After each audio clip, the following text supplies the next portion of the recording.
അപ്പോൾ maintenance easy ആയിട്ടുള്ള കുറച്ചും കൂടി അഫോർഡബിൾ ആയിട്ടുള്ള പ്രൊഡക്റ്റൊക്കെ ആണെന്നുണ്ടെങ്കിൽ തീർച്ചയായിട്ടും നോക്കും. വീട്ടിലേതാ ഫ്ലോർ ചെയ്തിട്ടുള്ളത്? ടൈലാണ്. ടൈലിന് എന്തെങ്കിലും പ്രശ്നമുള്ളതായിട്ട് തോന്നിയിട്ടുണ്ടോ?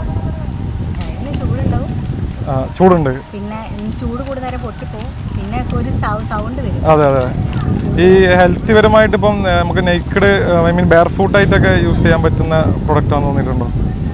അല്ലല്ലോ. വുഡൻ ഫ്ലോറിനെ കുറിച്ച് കേട്ടിട്ടുണ്ടോ? അറിയാം. നിങ്ങളിപ്പോൾ ഭാവിയിലൊരു വീട് നീ നല്ലത് വെക്കുകയാണെന്നുണ്ടെങ്കിൽ വുഡൻ ഫ്ലോർ കൺസിഡർ ചെയ്യുമോ?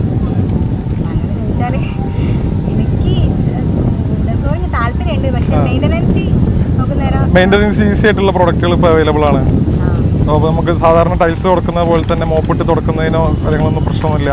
വുഡൻ ഫ്ലോർ പല കാറ്റഗറി ഉണ്ട്. അപ്പം ഈ ഹൈലി മെയിൻ്റനൈൻഡ് ആയിട്ടുള്ള സാധനങ്ങളുണ്ട്, അല്ലാത്തതും ഉണ്ട്. അപ്പം മെയിൻ്റനൻസ് ഈസി ആയിട്ടുള്ള കുറച്ചും കൂടി അഫോർഡബിൾ ആയിട്ടുള്ള പ്രൊഡക്റ്റൊക്കെ ആണെന്നുണ്ടെങ്കിൽ തീർച്ചയായിട്ടും നോക്കും.